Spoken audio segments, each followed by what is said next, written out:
afternoon. It is Tuesday, June 11th. I'm Yumna Naufal, and let me tell you about our headlines today. Around 8 rockets and mortar rounds from Syria slam into the northeastern region of Hermel in Lebanon, some of them hitting residential neighborhoods and leaving several people injured.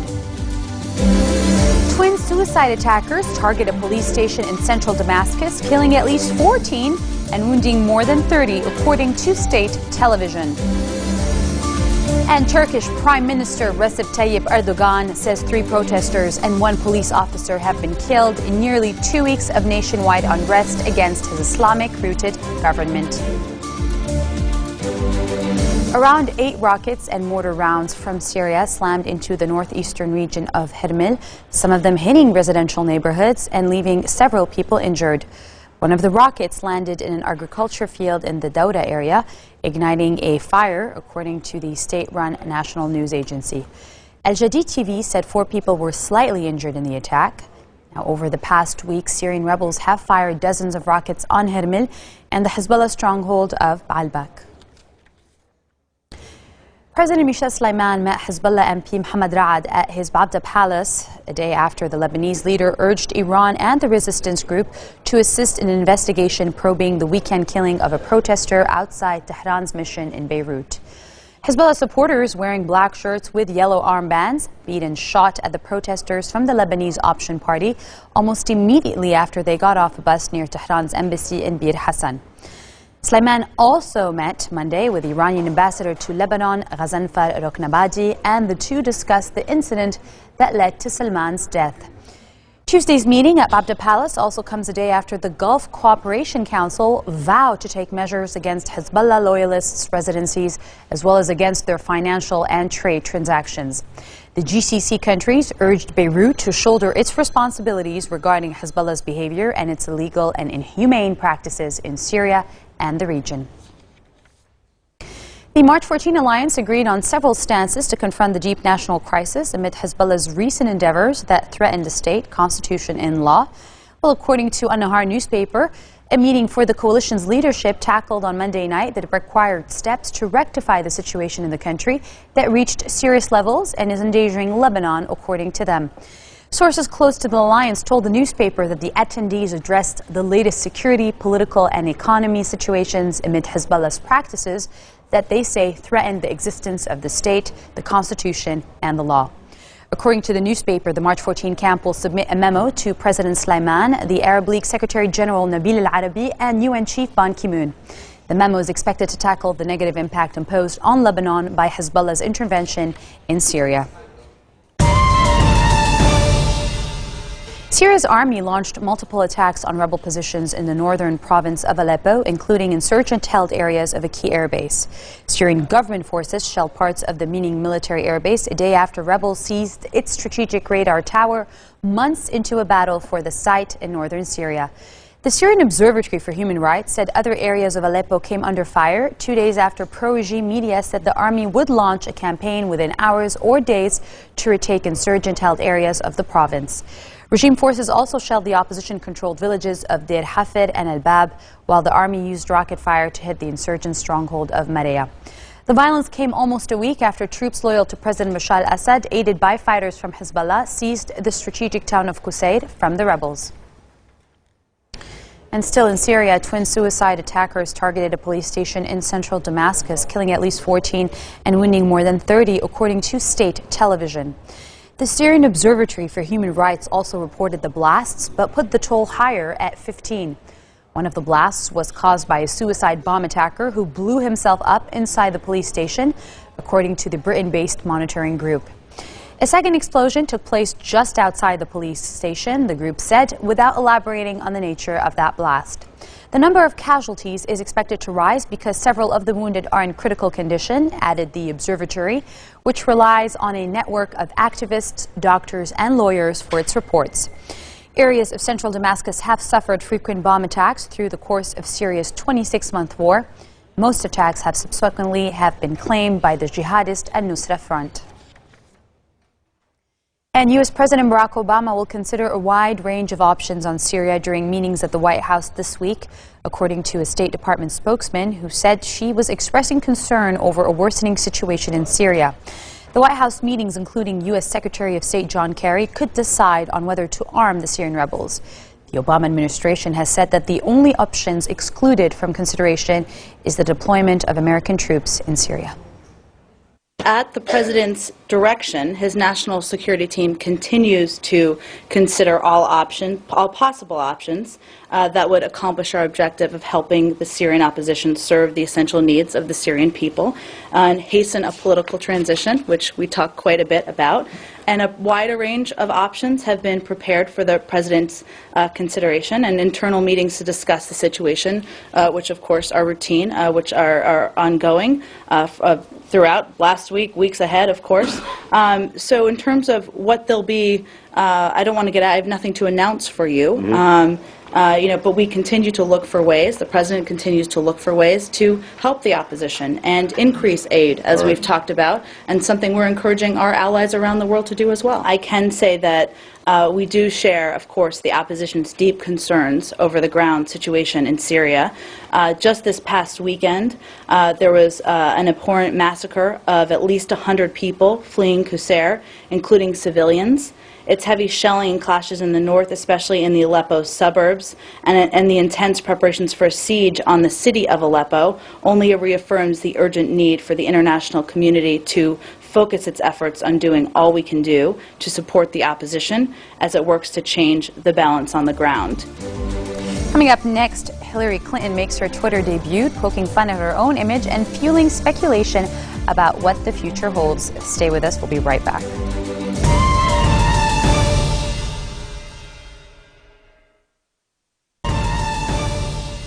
Welcome back. Turkish Prime Minister Recep Tayyip Erdogan said 3 protesters and 1 police officer have been killed in nearly 2 weeks of nationwide unrest against his Islamic-rooted government.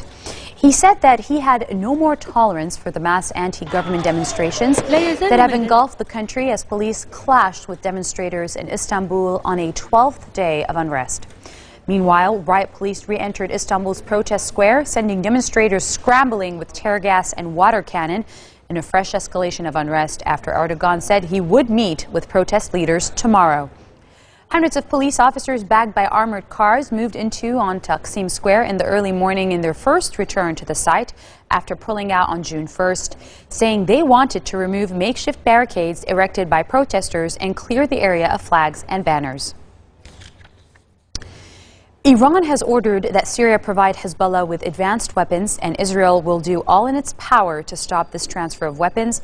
This is according to Israeli Prime Minister Benjamin Netanyahu.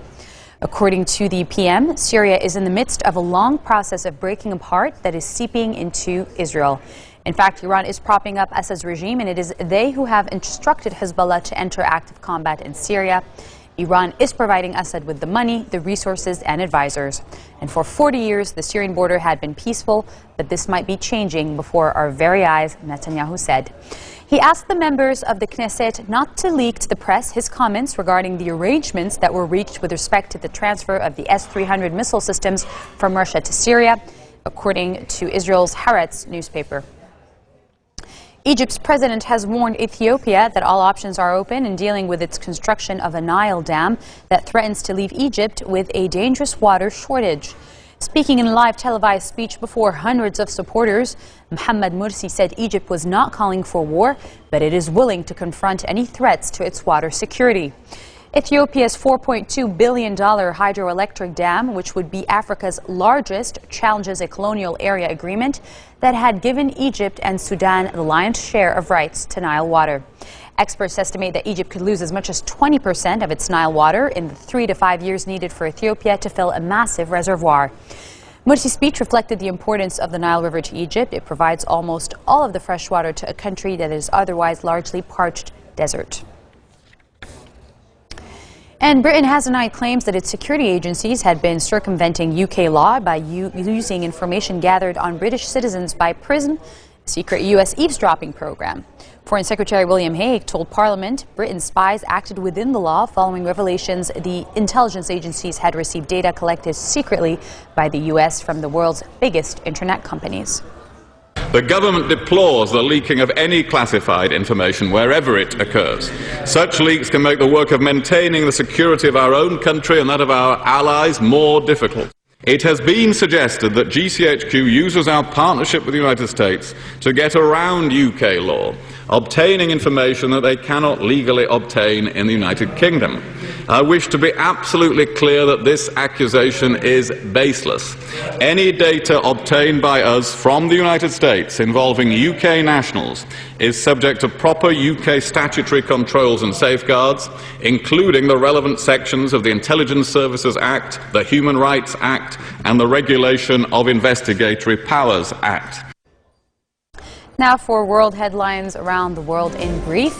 Iranian reformists led by former President Mohammad Khatami endorsed the lone moderate contesting Friday's presidential election, seeking to mount a credible bid for the presidency after 8 years of conservative control. Khatami threw his weight behind Shia cleric Hassan Rouhani on Tuesday after Mohammad Reza Artif, the sole reformist candidate approved by Iran's Guardian Council, but seen as lackluster with scant public following, withdrew on Monday night. South Korea says that high-level talks with North Korea scheduled to begin in Seoul had been called off after the two sides wrangled over who should lead the respective delegations. There will be no talks tomorrow, spokeswoman for the South Unification Ministry said, without giving a specific reason. It was not immediately clear if they had been postponed or cancelled indefinitely. The South Korean government official had said earlier that there had been problems in agreeing what level of official should lead the talks on either side. And Russian police detained more than 20 gay rights activists after scuffles with anti-gay demonstrators outside Parliament, as lawmakers prepared to pass a bill banning homosexual propaganda. The gay rights activists protested against the bill, one of a series of socially conservative measures winning support in the Kremlin-controlled Parliament during Vladimir Putin's third presidential term. The State Duma, or lower house of Parliament, passed the bill in the second reading and was expected to have a final vote later in the day, ignoring Western warnings that is curbing basic freedoms. And Hillary Clinton made a lighthearted Twitter debut, poking fun at her own image and fueling speculation about what the future holds for the former Secretary of State. The @HillaryClinton account was verified by Twitter within hours of coming online, and the potential future presidential candidate quickly gained more than 100,000 followers. But like much of what she has done in recent months, Clinton's profile summary tantalizingly left open her future plans. The brief profile with which Twitter users introduced themselves noted Clinton's former role as wife of former state governor and President Bill Clinton, as First Lady of Arkansas and of the United States. But she also had fun with her public image, dubbing herself as a hair icon, pantsuit aficionado, glass-ceiling cracker, and ending with a wink at her presumed presidential ambitions, TBD. That means to be determined. This marks the end of our bulletin for today. Now for a reminder of our headlines.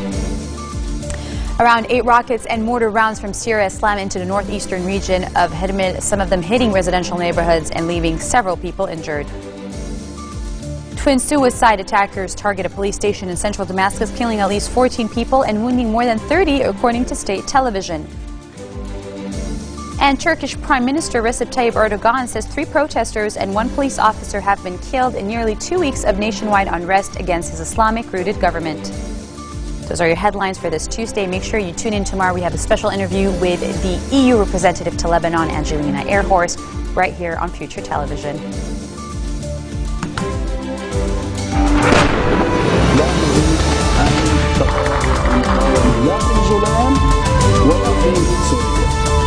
وقد وقعنا مرغمين كما يقال في مأزق أبغض